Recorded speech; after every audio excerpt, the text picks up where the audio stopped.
Deuxième partie. Autre monde.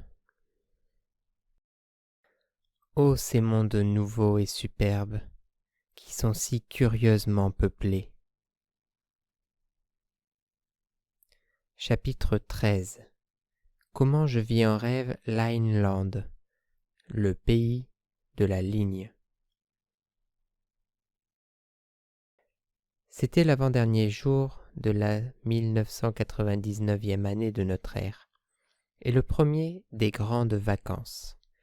Après avoir consacré ma soirée à mon divertissement favori, la géométrie, je m'étais retiré dans ma chambre l'esprit préoccupé par un problème demeuré sans solution. Pendant la nuit, je fis un rêve. Je vis devant moi une multitude de petites lignes droites, que je supposais naturellement être des femmes, mêlées à d'autres êtres encore plus petits ayant l'apparence de points brillants, qui se mouvaient tous d'avant en arrière sur une seule et même ligne droite, autant que je puisse en juger avec la même vélocité. Tant que durait ce mouvement, il montait de cette foule, à intervalles réguliers, un bruit confus, qui évoquait un babil ou un gazouillis multiple, mais parfois tous s'immobilisaient et le silence régnait. Je m'approchai de l'un des plus grands de ces êtres que je prenais pour des femmes et l'accostai, mais ne reçus aucune réponse. Une seconde et une troisième interpellation restèrent également inefficaces. Perdant patience devant ce qui se paraissait être une grossièreté intolérable, je pris une position calculée pour empêcher la créature de se mouvoir. Placer ma bouche juste en face de la sienne et répéter bruyamment ma question « Femme, que signifie cette assemblée? Pourquoi ce murmure étrange et confus? Qu'est-ce que ce mouvement monotone d'avant en arrière sur une seule et même ligne droite ?» « Je ne suis pas une femme, » rétorqua la petite ligne. « Je suis le monarque du monde. Mais d'où viens-tu, toi, qui fais irruption à Lineland, mon royaume ?» Surpris par cette réponse brusque, je suppliai son Altesse royale de me pardonner si je l'avais dérangé. Et, me disant étranger, je l'implorai de me décrire son domaine. Mais j'eusse le plus grand mal à obtenir des renseignements sur les points qui m'intéressaient vraiment, car le monarque ne pouvait s'empêcher de penser constamment que je connaissais tout cela aussi bien que lui, et que je feignis de l'ignorer par plaisanterie. Toutefois, en persévérant dans mes questions, je finis par obtenir de lui les précisions suivantes. Ce pauvre monarque ignorant, du moins se décernait-il à lui-même ce titre royal, était persuadé, semble-t-il, que cette ligne droite, baptisée par lui son royaume, et où il passait son existence, constituait l'ensemble du monde, et même de l'espace. Ne pouvant ni se déplacer, ni voir les limites de sa ligne droite, il n'imaginait rien d'autre. Quoiqu'il eût entendu ma voix lorsque je lui avais adressé pour la première fois la parole, les sons lui étaient parvenus d'une façon tellement contraire à son existence qu'il n'avait pas répondu. Il exprimait la chose ainsi. Je ne voyais personne, et j'entendais une voix qui semblait sortir de mes propres intestins. Jusqu'au moment où j'avais placé ma bouche dans son monde, il ne m'avait pas vu, et son ouïe n'avait perçu que des bruits confus qui martelaient ce que j'appelais son côté, mais qu'il nommait son intérieur, ou estomac. Et, à présent encore, la région d'où je venais lui posait un problème insoluble. Hors de son monde, ou de sa ligne, tout se réduisait à un vide absolu. Non pas même à un vide, car le vide sous-entend l'espace, disons plutôt que rien n'existait. La vue et les mouvements de ces sujets, les petites lignes étant des hommes et les points des femmes, restaient également bornés à cette ligne droite, qui était leur monde. Je n'ai pas besoin d'ajouter que leur horizon tout entier se limitait à un point. Nul ne pouvait voir autre chose qu'un point. Homme, femme, enfant, objet, tout était point pour l'habitant à Lineland. Le sexe ou l'âge ne se distinguait qu'à la voix. En outre, comme chaque individu occupait entièrement le chemin étroit, pour ainsi dire, qui constituait son univers, et comme personne ne pouvait se déplacer vers la droite ou vers la gauche pour laisser passer les autres, il s'ensuivait que les habitants de Lineland étaient dans l'incapacité de se contourner mutuellement. S'ils naissaient voisins, ils le demeuraient jusqu'à la fin de leur vie. Le voisinage était chez eux ce que le mariage est chez nous, indissoluble jusqu'à la mort. Cette existence, au sein de laquelle tout spectacle se réduisait à un point et tout mouvement à une ligne droite, me parut d'une inexprimable monotonie. Aussi fus-je étonné par la vivacité et la gaieté du roi. Je me demandais s'il était possible, dans les circonstances si défavorables aux relations domestiques, de goûter les plaisirs de l'union conjugale. Mais j'hésitai quelque temps à interroger son Altesse royale sur un sujet aussi délicat. Enfin, je pris le parti de plonger brusquement au cœur du problème en lui demandant des nouvelles de sa famille. « Mes femmes et mes enfants, répondit-il, se portent le mieux du monde. » Abasourdi par cette réponse, car il n'y avait dans l'entourage immédiat du monarque que des hommes, comme je l'avais observé dans mon rêve avant de pénétrer dans le pays de la ligne, je me hasardai à répliquer.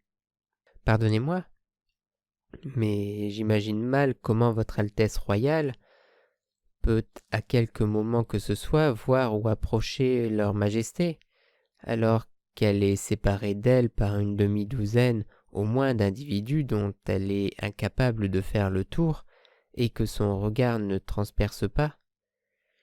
Est-il possible qu'au pays de la ligne il ne soit pas nécessaire d'approcher une femme pour l'épouser et pour engendrer des enfants ? Comment pouvez-vous poser une question aussi absurde ? Rétorqua le monarque. S'il en était ainsi, que vous le suggérez, l'univers ne tarderait pas à se dépeupler. Non, non, la proximité n'est pas indispensable à l'union des cœurs, et la naissance est chose trop importante pour pouvoir dépendre d'une situation aussi accidentelle. Il est impossible que vous ignorez cela. Mais, puisque vous vous plaisez à feindre l'ignorance, je vais vous instruire comme si vous étiez un bébé, nouvellement né dans mon royaume. Sachez donc que les mariages se consomment grâce à la faculté d'émettre des sons et au sens de l'ouïe. Vous êtes naturellement conscient du fait que tout homme possède, outre ses deux yeux, deux bouches ou voix, l'une qui est de basse et la seconde située à l'autre extrémité de son corps, qui est de ténor. Je ne mentionnerai même pas cela si je n'étais pas incapable de distinguer votre ténor dans le cours de notre conversation. Je ne possédais, répondis-je, qu'une seule voix, et je n'avais nullement remarqué que son Altesse royale en eût deux. Cela me confirme, dit le roi, dans l'idée que vous êtes non pas un homme, mais une monstruosité féminine à la voix de basse dont l'oreille n'a jamais été éduquée. Cependant, poursuivons. La nature ayant décrété que tout homme devait épouser deux femmes. Pourquoi deux ? demandai-je. Vous poussez trop loin votre affectation d'ignorance, s'écria-t-il. Comment peut-il y avoir union totalement harmonieuse sans la combinaison des quatre en un, soit la basse et le ténor de l'homme unis au soprano et au contralto des deux femmes? Mais supposons, disais-je, qu'un homme préfère une ou trois épouses. C'est impossible, rétorqua-t-il. Autant se demander si 2 et 2 font 5, ou si l'œil humain est capable de voir une ligne droite. La chose est aussi inconcevable. Je l'aurais interrompu s'il n'avait pas repris en ces termes. Vers le milieu de chaque semaine, la loi de la nature nous fait mouvoir rythmiquement notre corps d'avant en arrière, avec une violence plus grande que de coutume, et nous continuons, pendant le laps de temps qu'il nous faudrait pour compter jusqu'à 101. Au cœur de cette danse chorale, à la 51e pulsation, les habitants de l'univers s'immobilisent en plein effort, et chaque individu pousse son cri le mieux timbré, le plus riche et le plus doux. C'est à cet instant décisif que nos mariages se font. L'harmonie de la basse et du soprano, du ténor et du contralto, est si exquise que souvent les bien-aimés reconnaissent aussitôt l'accord lancé en réponse par l'amant qui lui est destiné, même si 20 000 lieues les en séparent.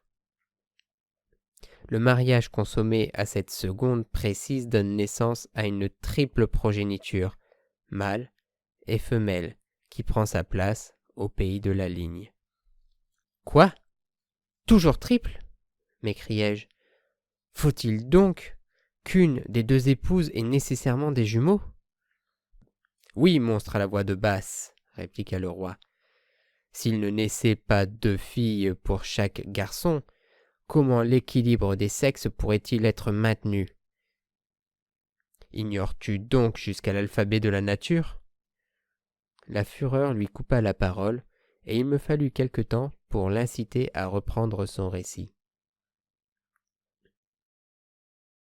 N'allez pas croire, bien entendu, que tous les célibataires trouvent leur compagne la première fois qu'ils participent à ce chœur de mariage universel. La plupart, au contraire, doivent s'y reprendre à plusieurs fois.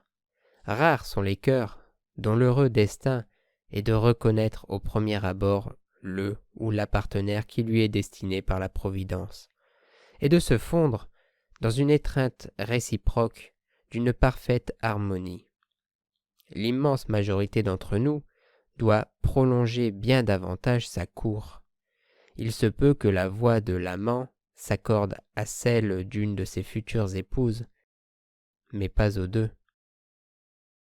Qu'elle ne s'harmonise au début ni avec l'une ni avec l'autre, ou alors qu'il y ait de légères discordances entre le soprano et le contralto, la nature a prévu qu'en pareil cas, chaque chœur hebdomadaire mettrait les 3 amants en harmonie plus étroite.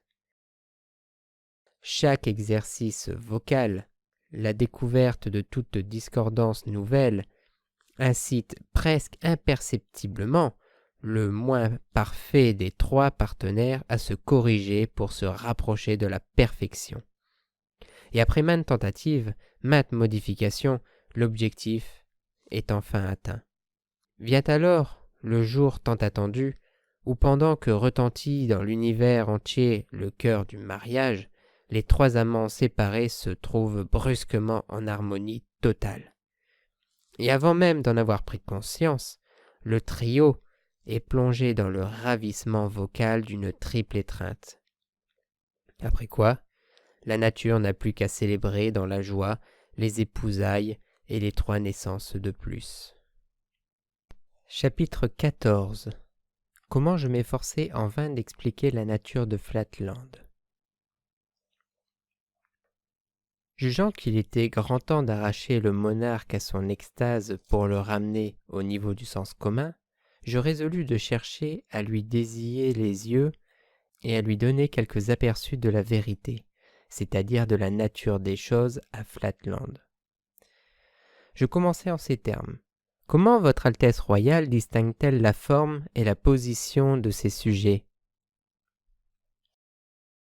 Pour ma part, j'ai observé par le sens de la vue, avant d'entrer dans votre royaume, que certains individus étaient des lignes, d'autres des points, que parmi ces lignes, quelques-unes étaient plus grandes. « Ce que vous me dites là est impossible, coupa le roi. Sans doute avez-vous eu une vision, car il n'est pas dans la nature des choses, comme chacun sait, que le sens de la vue soit à même de détecter la différence qui existe entre une ligne et un point. Mais le sens de l'ouïe en est capable, lui, et il permet, par exemple, de prendre exactement ma mesure. Regardez-moi, je suis une ligne, la plus longue du royaume, plus de 6 pouces d'espace. De longueur, hasardai-je. Être stupide, me dit-il. L'espace, c'est la longueur.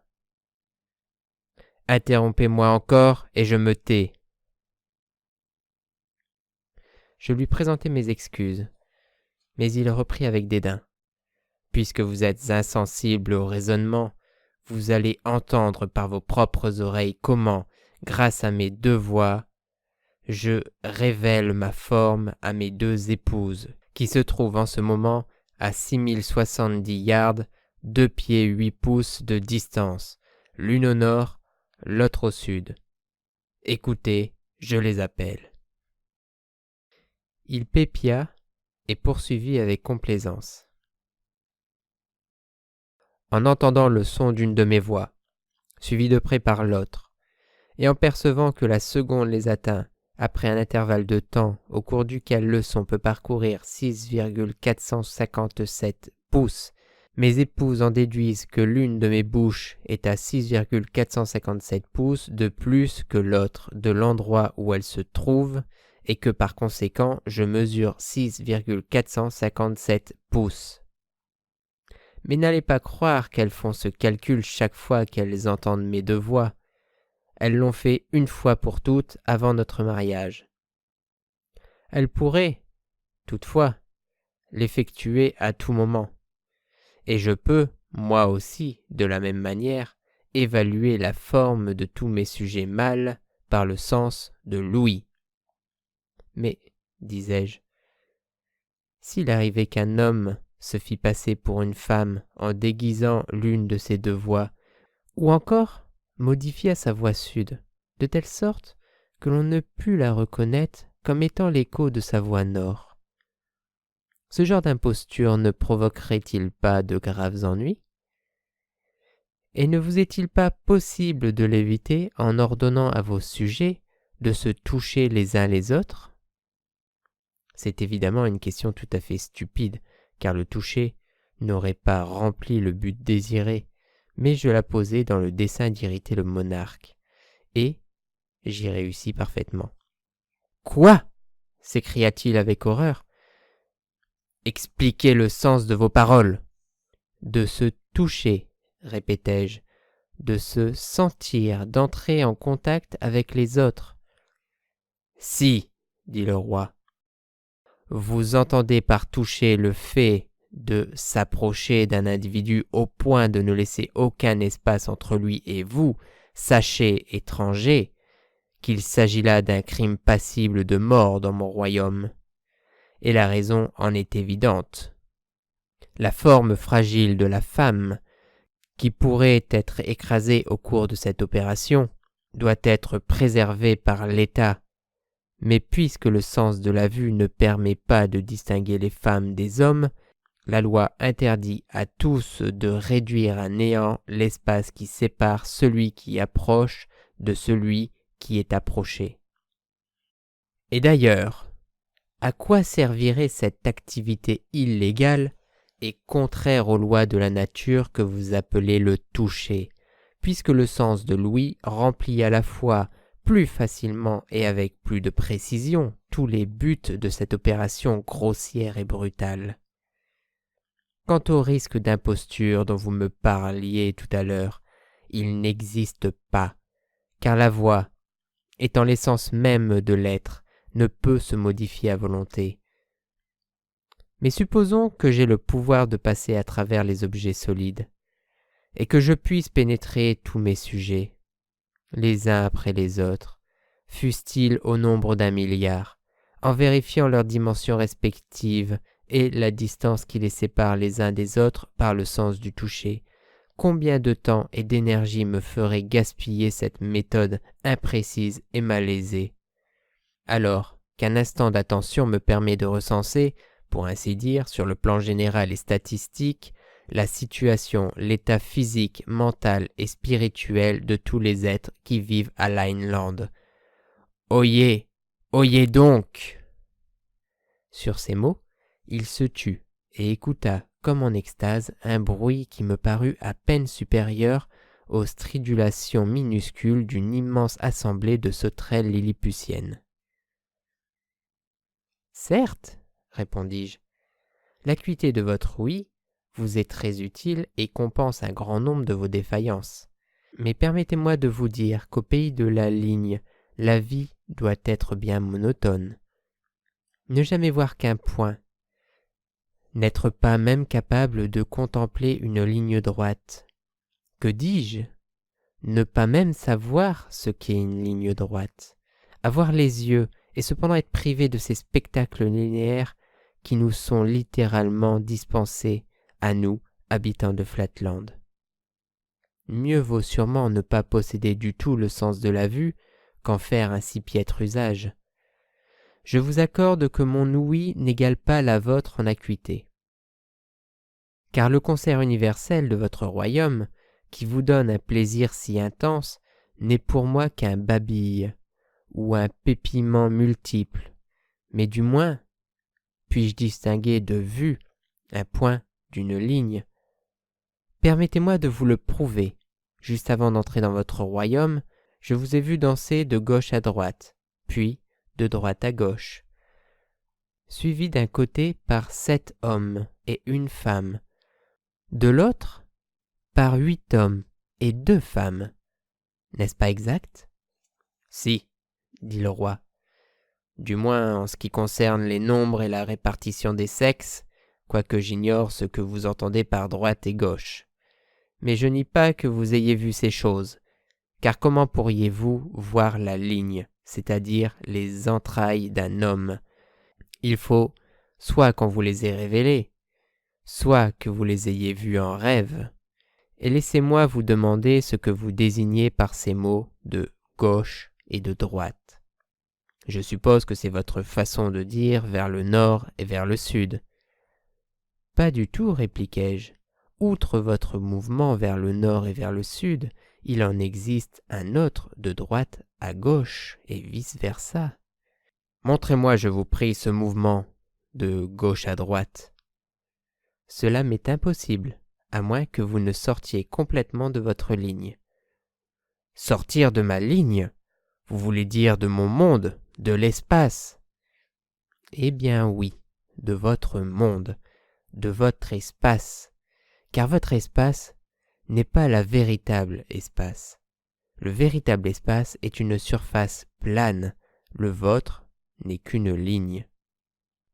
Si vous ne pouvez pas m'indiquer ce qu'est ce mouvement de gauche à droite en l'effectuant vous-même, alors décrivez-le-moi en paroles. Si vous ne savez pas distinguer votre côté droit de votre côté gauche, mes paroles n'auront, je le crains, aucune signification pour vous. Mais vous ne pouvez pas ignorer une notion aussi élémentaire. Je ne vous suis pas du tout. Hélas, comment me faire comprendre quand vous avancez droit devant vous? Ne vous vient-il jamais à l'esprit que vous ne pourriez vous mouvoir dans un autre sens? Par exemple, tournez votre œil de telle manière qu'il regarde dans la direction vers laquelle votre côté est actuellement dirigé. Autrement dit, au lieu d'avancer ou de reculer toujours dans le sens d'une de vos extrémités, n'éprouveriez-vous pas le désir de vous déplacer, pour ainsi dire, dans le sens de votre côté? Jamais! Et que signifie cela? Comment les entrailles d'un homme pourraient-elles être orientées dans une direction quelconque? Comment pourrait-on se mouvoir dans le sens de ces entrailles? Bon, puisque les paroles ne suffisent pas, je vais essayer des actes et sortir progressivement de votre pays en me mouvant dans la direction que je désire vous indiquer. » Sur ces mots, j'entrepris de quitter lentement Lineland. Tant qu'une partie de mon corps demeura dans son domaine et visible à ses yeux, le roi ne cessa de crier « Je vous vois encore, vous ne bougez pas. » Mais dès que je fus enfin tout à fait sorti de sa ligne, il s'exclama de sa voix la plus perçante « Elle a disparu! Elle est morte !»« Je ne suis pas mort, » répliquai-je, « j'ai seulement quitté le pays de la ligne, c'est-à-dire la ligne droite que vous appelez l'espace, et je me trouve dans le véritable espace, d'où je puis voir les choses telles qu'elles sont en réalité. Ainsi, en ce moment, je vois votre ligne, ou côté, ou vos entrailles, comme vous avez coutume de le dire. Je vois aussi au sud et au nord de votre personne des hommes et des femmes, que je vais à présent énumérer en décrivant leurs positions respectives, leurs dimensions et l'intervalle qui les sépare. Après m'être longuement livré à cet exercice, je m'écriai d'un ton triomphant « Êtes-vous enfin convaincu ?» Et je réintégrai le pays de la ligne où je repris la même position qu'auparavant. Mais le monarque rétorqua « Si vous étiez un homme sensé, quoique ne possédant apparemment qu'une seule voix, vous seriez sans doute non pas un homme, mais une femme. Bref, si vous aviez le moindre atome de bon sens, vous céderiez à la raison. Vous me demandez de croire qu'il existe une autre ligne en dehors de celle que mes sens m'indiquent, et un autre mouvement en dehors de celui que je suis quotidiennement conscient. Je vous demande en retour de me décrire en paroles ou de me montrer cette autre ligne dont vous me parlez. Au lieu de vous mouvoir, vous vous bornez par quelque stratagème magique à disparaître et à réapparaître devant mes yeux. Au lieu de m'exposer clairement la nature de votre nouveau monde, vous vous contentez de me donner le nombre et les dimensions d'une quarantaine de mes courtisans. Tout détail connu de n'importe quel petit enfant dans ma capitale. Peut-on concevoir attitude plus déraisonnable et plus audacieuse ? Reconnaissez votre folie, ou quittez mon royaume. » Furieux de sa perversité, et surtout indigné de l'entendre mettre mon sexe en doute, je rétorquai sans mâcher mes mots. « Être dépourvu d'intelligence ? Vous vous croyez parfait, alors que votre imperfection n'a d'égal que votre imbécilité. Vous prétendez voir, alors que toute votre perspective se réduit à un point. Vous vous targuez de pouvoir inférer l'existence d'une ligne droite, mais moi, je suis capable de voir une ligne droite et d'en inférer l'existence d'angles, de triangles, de carrés, de pentagones, d'hexagones et même de cercles. Pourquoi gaspiller plus de temps en paroles ? Sachez que je suis l'achèvement de votre être incomplet, et voilà tout. Vous êtes une ligne, mais moi, je suis la ligne des lignes, et l'on me nomme carré dans mon pays.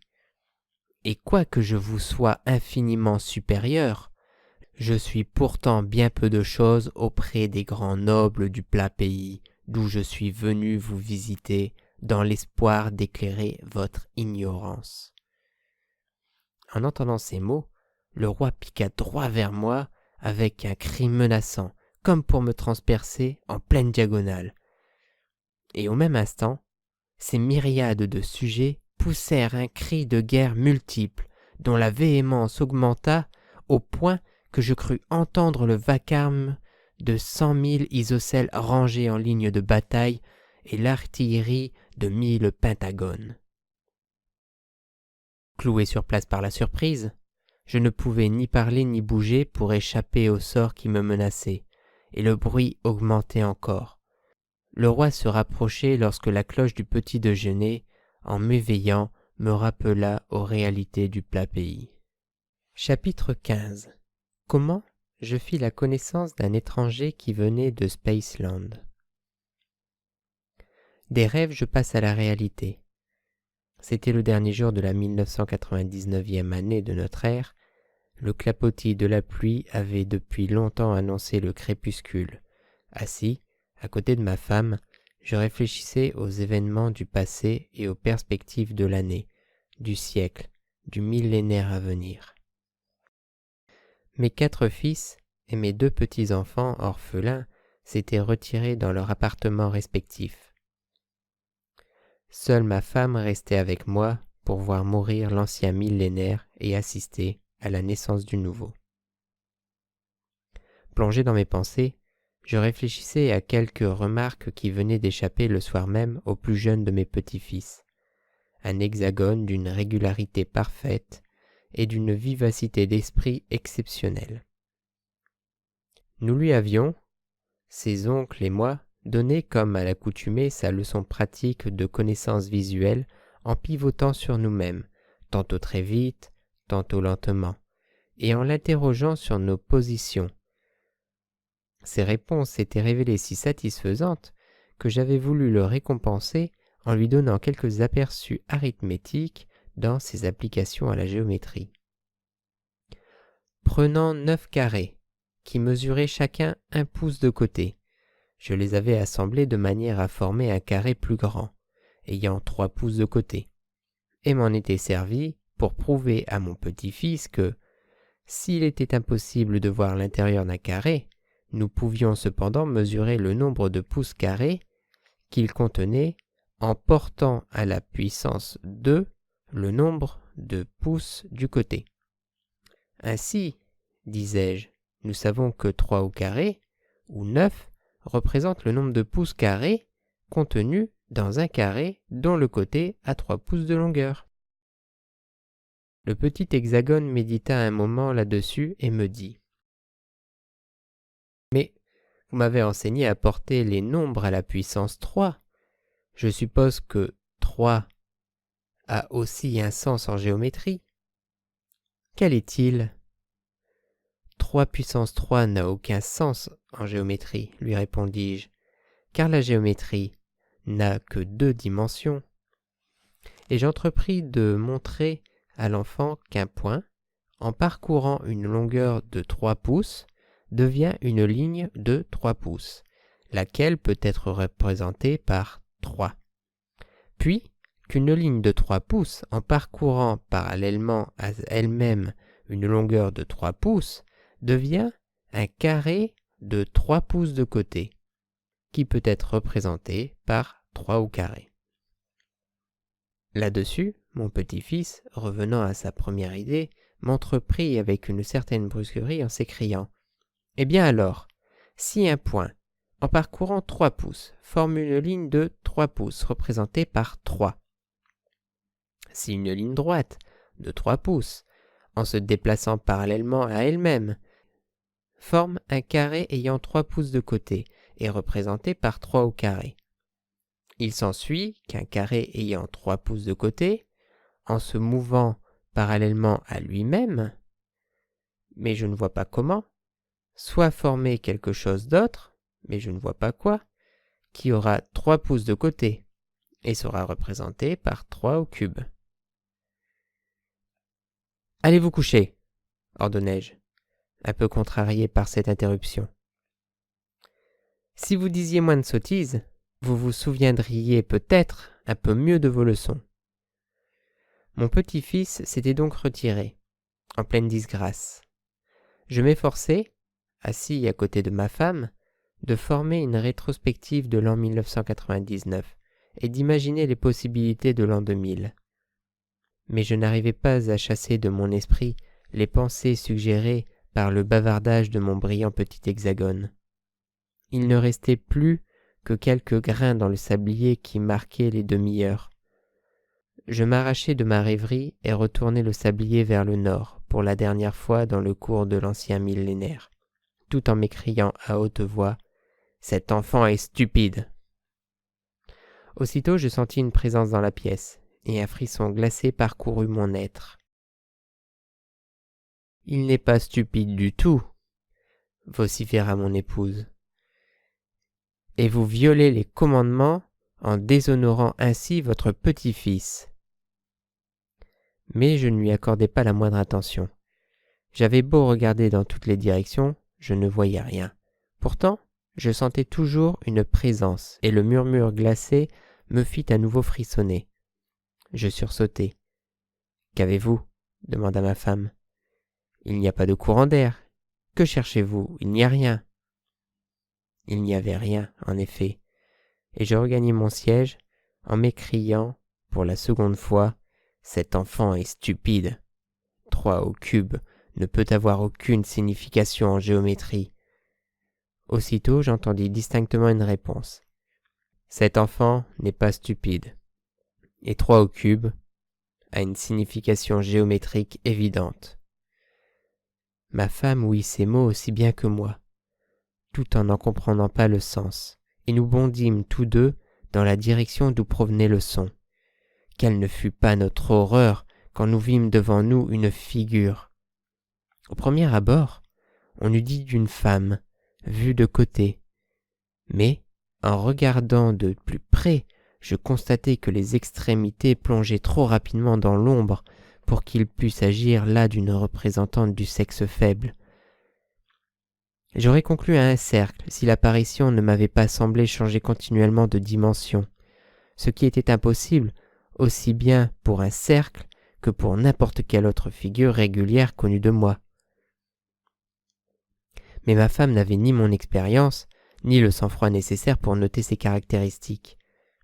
Avec la précipitation habituelle et la jalousie irraisonnée de son sexe, elle conclut aussitôt qu'une femme était rentrée dans la maison par quelques petites ouvertures. « Comment cette personne a-t-elle pu s'introduire ici » s'écria-t-elle. « Vous m'aviez promis, cher ami, qu'il n'y aurait pas de ventilation dans cette nouvelle maison. »«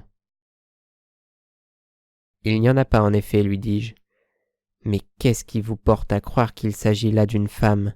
Mes facultés de connaissance visuelle me montrent. »« Oh, laissez-moi tranquille avec votre connaissance visuelle, rétorqua-t-elle. Toucher, c'est croire, et une ligne droite bien touchée vaut mieux qu'un cercle mal vu. 2 proverbes en usage chez le sexe faible à Flatland. Eh bien, dis-je, car je craignais de l'irriter, s'il faut vraiment, demandez donc à être présenté. Ma femme, de son air le plus courtois, s'approcha de l'apparition. Permettez-moi, madame, de toucher et d'être touchée par... Elle eut un brusque recul. Oh, ce n'est pas une femme, et il n'y a pourtant pas d'angle, pas un seul. Se peut-il que je me sois si mal conduit vis-à-vis d'un cercle parfait ? En un certain sens, je suis effectivement un cercle, répondit la voix. Et un cercle plus parfait que tous ceux de Flatland. Mais pour être plus précis, je suis plusieurs cercles en un. Et il ajouta d'un ton plus doux. J'ai, chère madame, un message pour votre mari, et il m'est interdit de lui transmettre en votre présence. Nous permettriez-vous de nous retirer pendant quelques minutes ? Mais ma femme ne voulut point incommoder ainsi notre auguste visiteur. Et après l'avoir assuré que l'heure à laquelle elle avait coutume de s'aller coucher était passée depuis longtemps, elle la pria à nouveau d'excuser sa bévue et se retira enfin dans son appartement. J'interrogeai du regard le sablier qui marquait les demi-heures. Les derniers grains de sable venaient de tomber. Le 3e millénaire avait commencé.